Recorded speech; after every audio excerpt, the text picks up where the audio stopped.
The first couple of days of Rally Finland have presented us with all kinds of different talking points. So what I'm going to do is I'm going to break it into 3 different sections of this video. I'm going to start off by talking about the story of the event so far. We're going to talk about the Return of Ouninpohja itself, because that's been arguably the landmark thing of this event. And then I'm going to talk about the supporting cast, the WRC2, WRC3 and the JWRC, because there have been some stories in those as well that I want to give some good attention to. So starting off, the story of the event so far, and it has been more or less a case of who can keep on the road.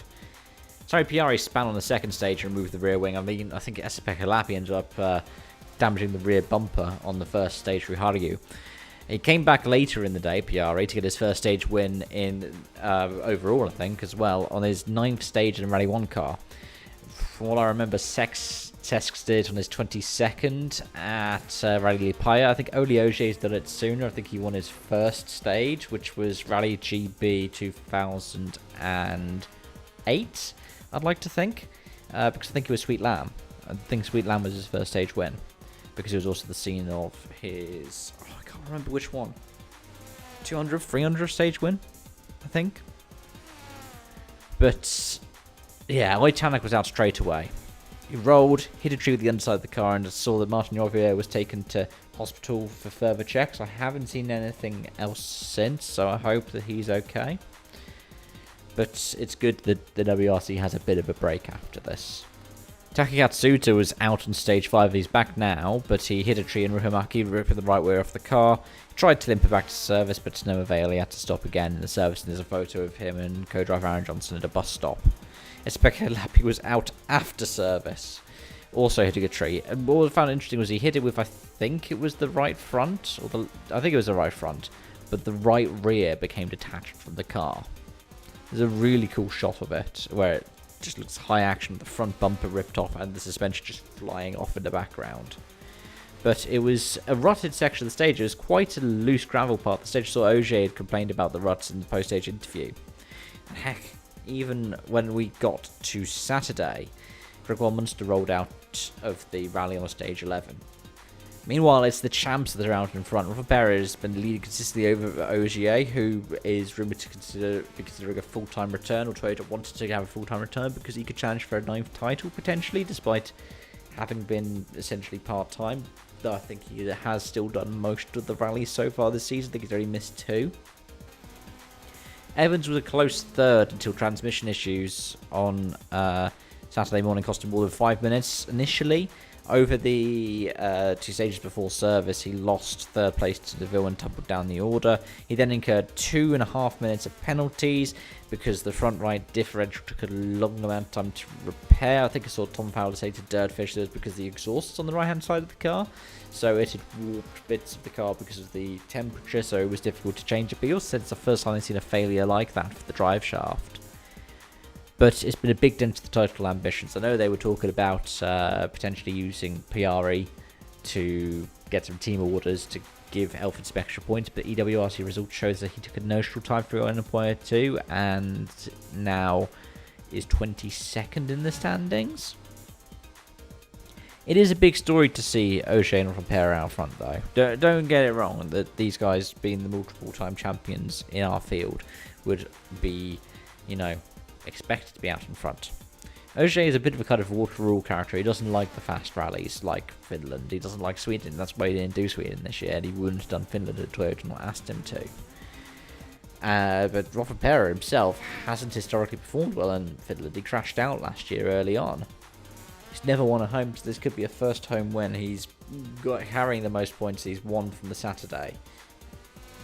Neville's done well to hold on to 3rd. He's not in contention for the win, though, because he's 1 minute 23.8 behind Rivera overnight. He's 39.6 seconds behind Ogier, showing how good Rivera has been here.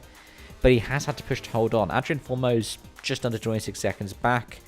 And whilst Piari is the last of the Rally 1s, he's 30 seconds behind Formo. He's showing great potential, given that this is a guy who was driving around for half Friday without a back end on the car.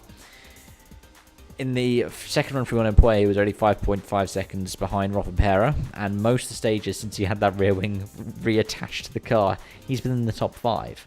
And a couple of 6th places, but there's a lot of 4ths and a couple of 2nd places, as well as a stage win on a stage 9. But let's talk about the return of Ouninpohja. despite what the critics say about the virtual chicanes, if it allows us to have this classic back, then I'm all for it, even if it's just an Ouninpohja we get back. I was surprised to see the kind of blowback that there was on social media, obviously from people who haven't seen that whilst this is new to the WRC, it was in the ERC last season and has been trying to test it for a while now. I mean, heck, it was in the ERC last week at Rally de Roma Capital, and don't see the complaints coming in about that. It's great to see record times coming in. I think this is the first sub 15-minute times that we've seen on a 30km plus version of Ouninpohja. So Peter Solberg's record is well and truly smashed at this point. I think Jari-Matti Lautfala technically beat it, but I don't know if also these roads are the same as Solberg ran on, because I know the difference was with Lautfala's one, it was slightly different roads to the older 1,000 Lakes Ouninpohja that Solberg set his record on. It's strange. I love how WRC roads can change so much that we then go, oh, but is this the record, or is that the record, or anything like that. But Rovanperä won both of them, and he hasn't done that stage competitively before. And it shows that there's this great potential in him, and also like Sami Piari, that he also performed well. Formo did quite well, but OJ and Neville were the only two in competitive cars who have any World Rally Car experience at the full-length Ouninpohja stage.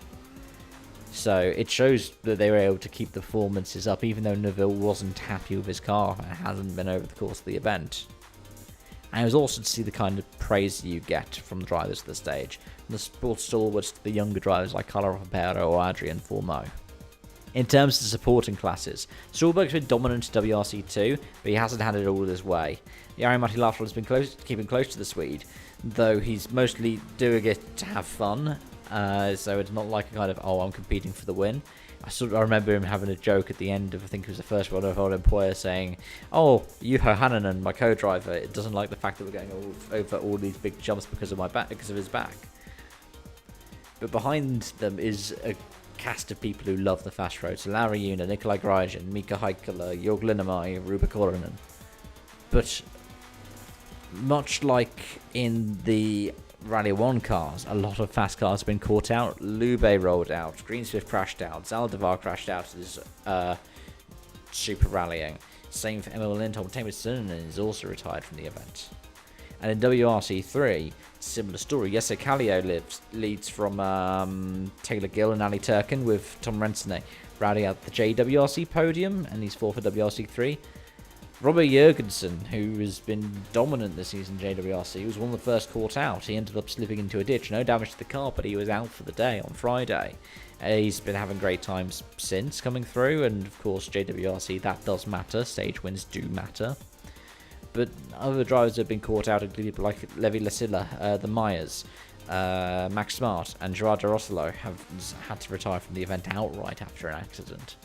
But it's been brilliant. It's the Gravel Grand Prix. It's Rally Finland. And Ouninpohja's back.